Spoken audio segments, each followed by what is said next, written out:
तो ये मैंने थोड़ी सी आपको हमारा जो आश्रम है उसके इतिहास के बारे में बताया कि क्रांति हमारी रग रग में है, क्रांतिकारी हमारा पूरा इतिहास है और हमारे जो गुरु परंपरा है वो भी सारी क्रांतिकारी रही है। तो पूज्य स्वामी जी महाराज भी क्रांतिकारी हैं। तो आपको अखबार में कोई ना कोई विवाद जरूर दिखेगा कि ये हो गया, बाबा जी ने ये बोल दिया। अब बांग्लादेश के मुद्दे पर कोई संत नहीं बोला, सब संत किस में लगे हुए हैं?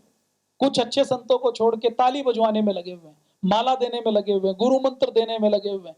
असली बात की बात करने वाले कम संत हैं। तो उन संतों को जगाने का काम भी पूज्य स्वामी जी महाराज करते हैं। तो पूज्य स्वामी जी महाराज बांग्लादेश का मुद्दा हो, फार्मा माफिया से लड़ने का मुद्दा हो, काले धन के माफिया से लड़ने का मुद्दा हो, भ्रष्टाचार के माफिया से लड़ने का मुद्दा हो, भ्रष्ट पॉलिटिकल सिस्टम से लड़ने का मुद्दा हो, पूज्य स्वामी जी महाराज हमेशा अपनी आवाज उठाते हैं। आवाज उठाते हैं तो दूसरे लोग उत्तर देते हैं, षड्यंत्र रचते हैं। तो कोई ना कोई बात पूज्य स्वामी जी महाराज के साथ जुड़ी रहती है, कोई ना कोई विवाद लगातार चलता रहता है। तो हमें इससे विचलित होने की आवश्यकता नहीं है। देखिए, आरोप भगत सिंह के ऊपर, क्रांतिकारियों के ऊपर ही लगते हैं। जिसने समझौता कर दिया उनके ऊपर कोई आरोप लगाने वाला नहीं है। जो लोग राष्ट्रपति बने, जो लोग आजादी के बाद प्रधानमंत्री बने, अलग अलग देशों के, अलग अलग राज्यों के जो सीएम बने, उनका कभी किसी विवाद में नाम आता है? क्यों? क्योंकि उन्होंने तो कंप्रोमाइज किया, और जिन्होंने कंप्रोमाइज किया उनको के साथ कभी कोई झगड़ा नहीं होता। झगड़ा उसी के साथ होता है जो धारा के विपरीत तैरने की कोशिश करता है। तो हमारा इतिहास ऐसा रहा है। 1957 की क्रांति के बाद से लगातार देश में समाचार पत्र निकलते रहे। बंगाल के क्रांतिकारी सबसे पहले जागरूक हुए और बंगाल के क्रांतिकारी पूरे देश को जगाने के लिए समाचार पत्र निकालते थे। तो वंदे मातरम के नाम से एक समाचार पत्र बंगाल से निकलता था। जब अंग्रेजों की सरकार ने बंगाल के ऊपर नियंत्रण कर लिया कि यहां से हम इस समाचार पत्र को छपने और भेजने नहीं देंगे, तो उस समाचार पत्र को भी यहां से वितरित करने का काम हमारे दादा गुरु ने किया। और ये वो समय था कि आपके पास यदि एक पन्ना अंग्रेजी सरकार के विरोध का मिल जाए, आपके घर में, आपकी जेब में एक कोई पुस्तक मिल जाए, तो आपको काले पानी की सजा दे दी जाती थी या फांसी के ऊपर लटका दिया जाता था। उस समय भी हमारे दादा गुरु ने संघर्ष किया और वंदे मातरम समाचार पत्र को यहां से भेजने का काम किया। तो ऐसे हमारे आश्रम का इतिहास रहा है, ऐसी हमारी संस्था का इतिहास रहा है। इतनी देशभक्त और राष्ट्रभक्त संस्था हमारी रही है। उसके बाद अगला ट्रस्ट, जैसे मैंने बताया कि दिव्य योग मंदिर ट्रस्ट योग के प्रचार प्रसार के लिए, सनातन वैदिक संस्कृति के प्रचार प्रसार के लिए बनाया गया। जब ये ट्रस्ट छोटा पड़ गया तो अगला ट्रस्ट बनाया गया पतंजलि योगपीठ ट्रस्ट, रुड़की हरिद्वार रोड के ऊपर। उसके बाद 2009 तक आते आते पूज्य स्वामी जी महाराज ने खूब योग सिखाया, खूब आयुर्वेद का प्रचार किया। 2009 में जब कांग्रेस की सरकार आई तो आपने देखा होगा कि कॉमनवेल्थ घोटाला हुआ, 2G घोटाला हुआ, कोल घोटाला हुआ। देश की संपत्ति को औने पौने दामों के ऊपर, कि कोयला की खान है 1 लाख करोड़ रुपए की, और केवल 1000 रुपए लेकर, बाकी रिश्वत लेकर कोयला मंत्री ने किसी व्यक्ति को वो खान बांट दी। तो ये क्या हुआ? आपके घर का कोई व्यक्ति, हमारे घर का कोई एक व्यक्ति, हमारे घर में हमारे पूर्वजों की 10 एकड़ जमीन है, उसकी कीमत 10 करोड़ रुपए है, और कोई उसको 1000-2000 रुपए लेकर रजिस्ट्री किसी और के नाम करवा दे, तो ये गलत है कि ठीक है? तो ऐसा कोल आवंटन, ये जो 2G स्पेक्ट्रम है, 3G स्पेक्ट्रम है, अभी तो 5G आ गया, तो टेलीकम्युनिकेशन मिनिस्टर जो बना उसने 2G स्पेक्ट्रम कंपनियों से पैसे लेकर 1 लाख करोड़ रुपए का स्पेक्ट्रम है, उसकी फीस, लाइसेंस की फीस 1 लाख करोड़ है, जो सरकार के खजाने में आनी चाहिए, जो देश के लोगों के काम आनी चाहिए, उसके लिए रिश्वत लेकर उसको औने पौने दामों पर बेच दिया। कॉमनवेल्थ घोटाला हुआ, कलमाड़ी नाम का एक भारतीय ओलंपिक समिति का एक अध्यक्ष था, उसने एक एक टॉयलेट पेपर, जो 10 रुपए का टॉयलेट पेपर है, उसको 2400 रुपए में खरीदा। तो ऐसे जब भ्रष्टाचार पूरा चरम पर था और पूज्य स्वामी जी महाराज ने देखा कि इस देश के अंदर तो ये भ्रष्टाचारी लोग 2004 से लेकर 2009 में बैठे हैं, 2009 से लेकर 2014 में बैठे हैं, तो यहाँ के देश के लोगों को तो जगाना पड़ेगा। और जब उन्होंने देखा कि योग करके हम व्यक्ति को स्वास्थ्य तो दे सकते हैं, लेकिन योग करते हुए अगर हवा ठीक नहीं हुई, पानी ठीक नहीं हुआ, अगर व्यवस्थाएं ठीक नहीं हुई, तो इस भारत को हम लगातार स्वस्थ भारत, समृद्ध भारत नहीं बना सकते। पूज्य स्वामी जी महाराज ने जब देखा कि इस देश की जो अर्थव्यवस्था है वो अंग्रेजों की अर्थव्यवस्था चल रही है।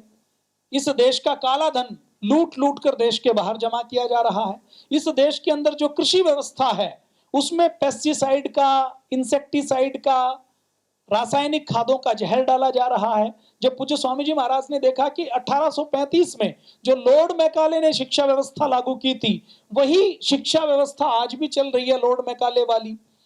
चिकित्सा व्यवस्था में जब पूज्य स्वामी जी महाराज ने देखा कि आयुर्वेद का कोई नाम लेने वाला नहीं है और चिकित्सा के नाम पर जहर खिलाया जा रहा है, सिंथेटिक दवाइयां खिलाई जा रही हैं और उसका साइड इफेक्ट से लोग मर रहे हैं, बीमार हो रहे हैं, तो इन सारी व्यवस्थाओं को बदलने के लिए पूज्य स्वामी जी महाराज ने अभियान चलाया कि देश को बदलने की आवश्यकता है, तो आत्म परिवर्तन से व्यवस्था परिवर्तन का अभियान चलाया और उसके लिए 2009 में 5 जनवरी को एक संगठन बनाया गया जिसको नाम दिया गया भारत स्वाभिमान ट्रस्ट, भारत स्वाभिमान संगठन। तो यह हमारा तीसरा संगठन बना 2009 में। इसी संगठन के बैनर तले आंदोलन किया गया। हमारे सहयोगी संगठनों ने पतंजलि योग समिति, महिला पतंजलि योग समिति और सारे अनुषंगिक संगठन, हमारे युवा भारत पतंजलि किसान सेवा समिति, शिक्षक प्रकोष्ठ, चिकित्सक प्रकोष्ठ, अधिवक्ता प्रकोष्ठ से लेकर वरिष्ठ नागरिक प्रकोष्ठ से लेकर सारे लोगों ने मिलकर 2011 में आपने देखा होगा कि रामलीला मैदान में एक बड़ा आंदोलन किया गया और उस आंदोलन का नतीजा यह हुआ कि कांग्रेस ने जो लाठीचार्ज किया, भ्रष्टाचारी पार्टी कहें हम, भ्रष्टाचारी लोग कहें, हमारा तो किसी पार्टी से, देखिए भारत स्वाभिमान की पतंजलि की जो विचारधारा है वो सर्वदलीय और निर्दलीय है, लेकिन सर्वदलीय और निर्दलीय होते हुए जो व्यक्ति, जो संगठन, जो पार्टी देश की बात करती है, राष्ट्रहित की बात करती है, राष्ट्रवाद की बात करती है, हम उस संगठन के साथ, उस पार्टी के साथ, उस व्यक्ति के साथ खड़े हैं। लेकिन हम अपने आप में पूरी तरह से गैर राजनीतिक, सामाजिक, आध्यात्मिक और सांस्कृतिक संगठन है। हम राजनीतिक संगठन नहीं है। पतंजलि का कोई संगठन राजनीतिक संगठन नहीं है। पतंजलि का कोई संगठन सक्रिय रूप से चुनाव में भाग नहीं लेता। तो ये तीसरा संगठन भारत स्वाभिमान ट्रस्ट बनाया गया।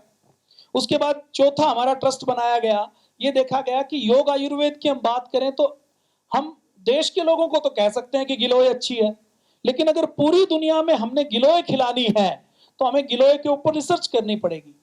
हम ये कहें कि आपने भस्त्रिका किया तो आपका अस्थमा ठीक हो गया, ये आप कह रहे हैं, हम सुन रहे हैं, तो आप और मैं तो मान लेंगे, लेकिन अगर पूरी दुनिया को मनवाना है तो इसका रिसर्च पेपर पब्लिश करना पड़ेगा। तो पतंजलि योगपीठ की ओर से Patanjali research foundation, Patanjali research institute बनाया गया, जिसका उद्देश्य है कि योग आयुर्वेद और योग आयुर्वेद के साथ साथ भारत की जो सनातन वैदिक परंपरा है उसके ऊपर रिसर्च करने का काम किया जाए। जैसे हम भारतीय सनातन परंपरा में यज्ञ की बात करते हैं कि हम यज्ञ करें। अब यज्ञ करें तो हमारे जो सनातन में, हमारी शादी में, हमारे गृह प्रवेश में जो हवन करवाया जाता है उसमें पंडित कहता है कि ये कर्मकांड है। हम मानते हैं कि ये कर्म है, बस हमारे पूर्वज करते थे तो हम भी इसको कर लेंगे। आर्य समाज जो यज्ञ करता है वो ये कहता है, महर्षि दयानंद जी कह के गए हैं कि यज्ञ से वातावरण की शुद्धि होती है।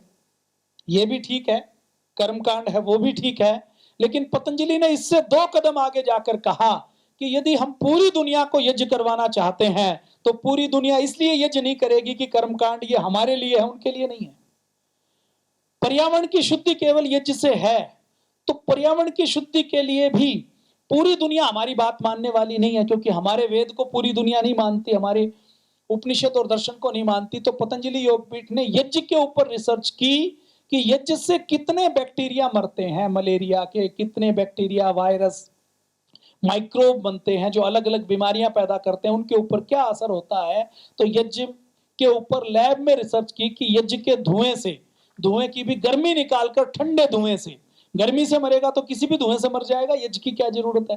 तो यज्ञ के धुएं से, ठंडे धुएं से किस प्रकार से बैक्टीरिया, वायरस मरते हैं, इसके ऊपर रिसर्च करने का काम भी पतंजलि योगपीठ द्वारा किया गया है। अब अगर यज्ञ से बैक्टीरिया और वायरस मरते हैं तो यज्ञ अंग्रेज भी करेगा या नहीं करेगा, मुसलमान भी करेगा या नहीं करेगा। और हमारे पूर्वज भी जो काम करते थे उसका वैज्ञानिक सिद्धांत होता था। हमारे पूर्वज जो अवैज्ञानिक और गैर जरूरी एक भी काम नहीं करते थे, इतना वैज्ञानिक हमारा सनातन वैदिक धर्म है। तो इस यज्ञ के ऊपर रिसर्च करने का काम, योग के ऊपर रिसर्च करने का काम, आयुर्वेद के ऊपर रिसर्च करने का काम Patanjali research foundation, Patanjali research institute कर रही है। अभी तक पतंजलि रिसर्च इंस्टीट्यूट ने 500 से अधिक रिसर्च पेपर, 3000 से अधिक रिसर्च प्रोटोकॉल के साथ पूरी दुनिया के अलग अलग रिसर्च जर्नल्स में प्रकाशित किए हैं। आज शाम को हमने समय लिया है, डॉक्टर अनुराग वार्ष्णेय जी आएंगे, वो आपको बताएंगे कि किस प्रकार से आयुर्वेद और योग के ऊपर रिसर्च हो रही है। तो ये बड़ा काम यहाँ पर हो रहा है। इसके साथ साथ पतंजलि रिसर्च फाउंडेशन के माध्यम से चूहों के ऊपर, जैसे आयुर्वेद की और योग की बात करते थे, तो योग और आयुर्वेद की बात करते हुए हम चूहों के ऊपर रिसर्च नहीं करते थे, क्लिनिकल कंट्रोल ट्रायल नहीं करते थे। तो पतंजलि योगपीठ में, पतंजलि योगपीठ के माध्यम से योग आयुर्वेद के ऊपर जो एलोपैथी में रिसर्च होती है, उसी पैटर्न के ऊपर, उसी सिद्धांत के ऊपर रिसर्च की जाती है कि जितना पैरासीटामोल बुखार उतारती है उतना बुखार गिलोय भी उतार सकती है। तो दोनों के कंपैरिजन के साथ चूहों पर और व्यक्तियों के ऊपर, अलग अलग सेल्स के ऊपर रिसर्च करने का काम पतंजलि योगपीठ में चल रहा है। तो पतंजलि रिसर्च फाउंडेशन ये काम कर रही है। पतंजलि ग्रामोद्योग न्यास, देखिए भारत की आत्मा गांवों में बसती है, तो पूज्य स्वामी जी महाराज का एक उद्देश्य ये है कि गाय बचे, गांव बचे, जल बचे, जंगल बचे, जल संरक्षण हो, नशा मुक्ति हो, गांव के अंदर अंधविश्वास, ढोंग आडंबर पाखंड ना रहे, गांव के अंदर भाईचारा बढ़े। तो आदर्श ग्राम बनाने के लिए और कुटीर उद्योगों को बढ़ावा देने के लिए, गौ संरक्षण के लिए, विश्व मुक्त खेती के लिए पतंजलि योगपीठ ने पतंजलि ग्रामोद्योग न्यास की स्थापना की, जिसका उद्देश्य है कि कुटीर और घरेलू लघु उद्योगों को बढ़ावा देकर गाय के ऊपर रिसर्च की जाए। और गाय के ऊपर भी रिसर्च हमारी ऐसी नहीं है कि हम कहें कि गाय के अंदर 84 करोड़ देवता हैं। गाय के अंदर 84 करोड़ देवता हैं, लेकिन हमें उसको सिद्ध करना है। गाय के गोबर में बहुत से गुण हैं, लेकिन हमें उसको सिद्ध करना है। गोमूत्र के अंदर बहुत से गुण हैं, लेकिन हमें उसको सिद्ध करना है। तो इसके लिए पतंजलि बहुत वैज्ञानिक काम करती है। और पतंजलि ने गोनायल बनाया गाय के मूत्र से, कि गाय दूध नहीं देती तो गाय के मूत्र का भी प्रयोग करके प्रोडक्ट बनाया जाए। आपने देखा होगा गोबर की समीदा बनाई गई। गाय के घी को सबसे पहले बनाने का काम पतंजलि ने किया। पूरे भारत की मार्केट में गाय का घी अलग से नहीं बिकता था 2009 से पहले। 2009 में केवल भैंस का घी बिकता था। जो गायों का घी किसान पैदा करते थे, वो गाय के दूध को भी भैंस के दूध में मिलाकर बेचते थे, क्योंकि गाय के दूध में फैट कम होती है। तो गाय का दूध अलग से नहीं बिकता था। गाय का की जो क्रीम है, दूध की क्रीम है, वो अलग से नहीं बिकती थी, क्योंकि उसकी क्वालिटी को लो माना जाता था। तो पतंजलि ऐसा संस्थान है जिसने सबसे पहले पूरे भारत से गाय के दूध की क्रीम को खरीदना शुरू किया और गाय के दूध की क्रीम से, गाय के बटर से देसी गाय का घी बनाना शुरू किया और पूरे देश में बेचना शुरू किया। और पतंजलि गाय का घी पूरी तरह से शुद्ध है। आपको मैं चैलेंज करता हूं, आप सीलबंद हमारे पतंजलि गाय के घी का डिब्बा लीजिए, दुनिया की किसी लैब में चले जाइए, वैज्ञानिकों ने जो मापदंड बनाए हैं कि गाय के घी में मिलावट किसकी होती है, या तो किसी केमिकल की मिलावट होगी, गाय के घी में और मिलावट किसकी होती है, या गाय के घी में मिलावट होगी वनस्पति तेलों की, क्योंकि वनस्पति तेल सस्ते हैं। सरसों का तेल 125-150 रुपए लीटर, पाम ऑयल 80 रुपए लीटर, सूरजमुखी ऑयल 100-125, 70-80-90 रुपए लीटर। तो वनस्पति तेलों की मिलावट होती है। आप पूरी दुनिया की किसी लैब में चले जाइए, आपको पतंजलि के गाय के घी में कोई भी वनस्पति तेल नहीं मिलेगा, कोई भी केमिकल नहीं मिलेगा। जो उसका मापदंड है उसके ऊपर खरा मिलेगा। बहुत से लोग कहते होंगे ना, पतंजलि के पास कितनी गायें, कहां से आता है इतना दूध, कहां से आता है इतना मक्खन। हम आपसे कहते हैं कि आप टेस्ट करवाओ ना। टेस्टिंग में, लैब में तो सब पता लगता है, नहीं लगता। और अगर लैब में भी पता नहीं लगता तो असली नकली क्या हुआ। तो ऐसा गाय का दूध और गाय का घी गौ को बचाने के लिए, और पतंजलि और क्या कर रही है, देसी गाय को बचाने के लिए पतंजलि कह रही है कि गाय गौशाला बनाने से नहीं बचेगी। गौशाला भी बनाए, लेकिन गाय तब बचेगी जब किसान उसको घर पर रखेगा, और किसान तब रखेगा जब उसके लिए गाय उपयोगी होगी, गाय उसके लिए फायदेमंद होगी। केवल गरीब किसान का 200-300 रुपए का गाय अगर का चारा अगर रोज खाएगी तो किसान नहीं रख सकता। किसान खुद भूखे पेट है, वो 200 रुपए का चारा घर में खड़ी हुई गौ माता को नहीं खिला सकता, सब नहीं खिला सकते। अभी भी जो गाय बची हुई है वो किसानों ने घर में रखी हुई है, तो ही बची हुई है। गौशाला के अंदर भी दान देने का काम आम भारतीय करता है। हमारी योजना क्या है कि पूज्य स्वामी जी महाराज की पतंजलि ग्रामोद्योग के माध्यम से ये योजना है कि हम गाय की नस्ल ऐसी बनाएं कि जो भैंस दूध देती है उसके बराबर हमारी गाय दूध दे सके, और गाय के दूध के गुणों को हम घर घर तक पहुंचाने का काम करें।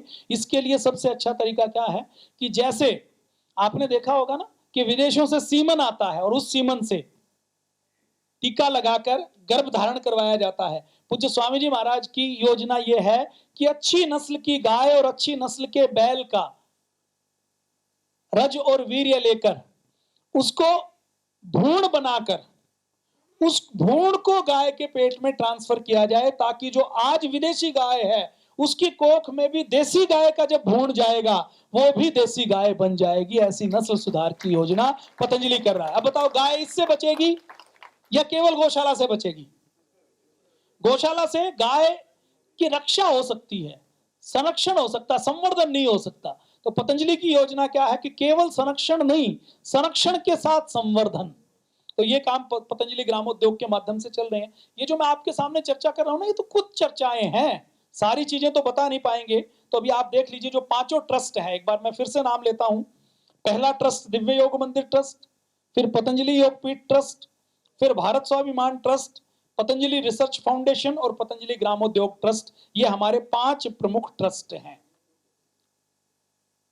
आप सामने चित्र देख रहे हैं, ये पतंजलि योगपीठ है, ये हमारा भारत स्वाभिमान ट्रस्ट है, राजीव दीक्षित भवन। ये पतंजलि रिसर्च इंस्टीट्यूट है, यहां पर 500 वैज्ञानिकों की टीम काम करती है। आगे आप देख रहे हैं पतंजलि रिसर्च फाउंडेशन, इसका उद्घाटन खुद माननीय मोदी जी ने किया था। इसमें अलग अलग लैब बनी हुई है, केमिस्ट्री की लैब है, बायोलॉजी की लैब है, माइक्रोबायोलॉजी की लैब है, नैनो टेक्नोलॉजी की लैब है, चूहों की एनिमल्स की फैसिलिटी है, चूहों के ऊपर, मछलियों के ऊपर, सी एलिगेंट के ऊपर, अलग अलग कीड़े मकोड़ों के ऊपर, अलग अलग वायरसों के ऊपर, कोरोना से लेकर सारे वायरस भी जो लीगल और वैध तरीके से हमारी लैब में सुरक्षित रखे हुए हैं, जिनको बहुत माइनस टेम्परेचर के ऊपर रखा जाता है। अलग अलग सेल, किडनी के सेल, रेटिना के सेल, लंग के सेल, जो हमारी कोशिकाएं हैं वो वहां पर रखी हुई है, स्टोर की हुई है, ताकि उनको रिसर्च में काम में ला सके। कुदरती खेती का पतंजलि ने लगभग 1.5-2 लाख किसानों को विष मुक्त कुदरती खेती का प्रशिक्षण देने का काम किया है। फिर हमारे इन ट्रस्टों के बाद पतंजलि के स्वदेशी के कुछ संस्थान हैं, उनका भी मैं आपसे परिचय करवा देता हूं। सबसे पहला हमारा संस्थान है दिव्य फार्मेसी। उसके बाद है हमारा Patanjali Ayurveda limited, Patanjali food and herbal park limited. Patanjali की एक यूनिट हमारी तेजपुर में असम में बनाई हुई है। महाराष्ट्र के नवासा में पतंजलि की यूनिट है। पतंजलि डेयरी के नाम से हमारी एक यूनिट है। पतंजलि परिधान के नाम से एक कपड़ों की कंपनी है। पतंजलि परिवहन के नाम से एक कंपनी है जो पतंजलि का माल इधर उधर भेजा जाता है उसको चलाने का काम करती है। ऐसी पतंजलि की कई बार आपको हो सकता है कभी मीडिया में दिखाई दे कि पतंजलि ने, बाबा जी ने ऐसी इतनी कंपनियां बना रखी हैं। तो भैया ये जो कंपनियां बनानी पड़ती हैं, अलग अलग काम के लिए अलग अलग कंपनियां बनानी पड़ती हैं, लेकिन कोई वामपंथी प्रेस वाला आएगा, वो कहेगा कि पतंजलि ने देखो इतनी कंपनियां बना रखी हैं। तो नियम क्या है देश में? जब हमने पहले काम करना शुरू किया तो पूज्य स्वामी जी महाराज ने दिव्य योग मंदिर ट्रस्ट में ही, देखिए पूज्य आचार्य जी और पूज्य स्वामी जी जब रोगियों को देखते थे तो अपने हाथ से खरड़ करके, अपने हाथ से घोट कर, पीट कर, खरड़ करके, जड़ी बूटियां पीस कर बनाते थे और रोगियों को पुड़िया बनाकर दे जाते थे। लंबी लंबी लाइन हो जाती थी 1-1 किलोमीटर तक। लेकिन अपने हाथ से जड़ी बूटी बनाने की एक सीमा है।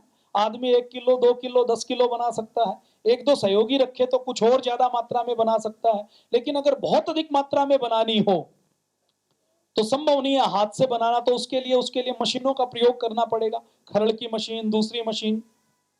तो पूज्य आचार्य जी और पूज्य स्वामी जी महाराज पहले जब दवाइयां लिखते थे तो आयुर्वेद की दवाइयां जो लिखते थे वो दवाइयां लोगों को मार्केट में मिलती नहीं थी। कुछ पुराने ब्रांड भारत में काम करते थे आयुर्वेदिक दवा बनाने का, जैसे वैद्यनाथ, जैसे झंडू, जैसे डाबर, जैसे हिमालय। अब ये हिमालय एक मुसलमान का ब्रांड है, हिमालय जो कंपनी है वो मुसलमान की है। तो ये जो ब्रांड काम करते थे, इनकी जो दवाइयां हैं उसमें क्वालिटी नहीं थी, दवाई खाली। अब घोट के दवाई बनाई हुई है, आप और मुझे पता लगेगा इस दवाई में क्या है। हम खाना चाह रहे हैं सोने की भस्म, और किसी ने आपको सोने की जगह कोई और कूट पीस कर दे दिया, तो आपको तो पता नहीं लगेगा कि आपने सोने की भस्म खाई या आपने कोई कूड़ा कचरा खाया, फिर उसका असर नहीं आएगा। तो पूज्य स्वामी जी महाराज और पूज्य आचार्य जी ने सोचा कि अगर हमें इस देश में रोगियों का इलाज करना है और आयुर्वेद को उपलब्ध करवाना है सस्ते दामों पर और अच्छी क्वालिटी का, तो हमें आयुर्वेद की दवाएं खुद बनानी शुरू करनी पड़ेंगी। तो पूज्य स्वामी जी महाराज ने दवाइयां बनानी शुरू की। जब शुरू में पूज्य स्वामी जी महाराज ने दवाइयां बनाई, च्यवनप्राश बनाया, तो पतीला खरीदने के पैसे नहीं थे। 40 किलो का पतीला होता है ना, 50 किलो का इकट्ठा बनाना है, तो वो पतीला भी किराए पर लेकर आए कि आज किराया लेकर आए हैं तो इसको एक दिन में वापस दे दे, नहीं तो कल का किराया और लग जाएगा। तो ऐसे काम शुरू किया। लेकिन भारत सरकार का नियम क्या है कि आपने ट्रस्ट बनाया, जैसे दिव्य योग मंदिर ट्रस्ट बनाया, आप उस ट्रस्ट में थोड़ी दवाइयां तो बना सकते हैं, लेकिन जैसे ही ट्रस्ट का टर्नओवर 100 करोड़ से ऊपर होगा, तो उस ट्रस्ट में आप कॉमर्शियल ये खरीदने बेचने की एक्टिविटी नहीं कर सकते। अब आपको दवा बनानी है तो सामान खरीदना भी पड़ेगा, और दवा बनाकर आपको बेचनी है तो डिब्बा खरीदकर, सामान खरीदकर, रॉ मटेरियल उसको घोटकर, पीसकर, उसमें लेबर लगाकर उसको आपको बेचना है, तो दोनों काम बेचना पड़ेगा। तो ट्रस्ट में एक लिमिट तक ये काम हो सकता है, उससे ज्यादा ट्रस्ट में काम नहीं होता। उसके लिए भारत सरकार का नियम क्या है कि आपको यदि कोई सामान बनाना है, कुछ बेचना है, कोई सर्विस देनी है और बड़े स्तर पर करनी है, तो उसके लिए आप कंपनी बनाइए। फिर अलग अलग प्रकार की कंपनी होती है, private limited, public limited, LLP, partnership firm. तो फिर जब ट्रस्ट में, दिव्य योग मंदिर ट्रस्ट में जितनी कैपेसिटी थी उतना काम होना बंद हो गया कि अब इससे ज्यादा काम नहीं कर सकते, तो उसके लिए पहली एक संस्था बनाई गई दिव्य फार्मेसी के नाम से, जिसका उद्देश्य था कि आयुर्वेद के प्रोडक्ट बनाए जाएं। अब आयुर्वेद कितना गहरा है, मैं एक एग्जांपल आपके सामने दूंगा।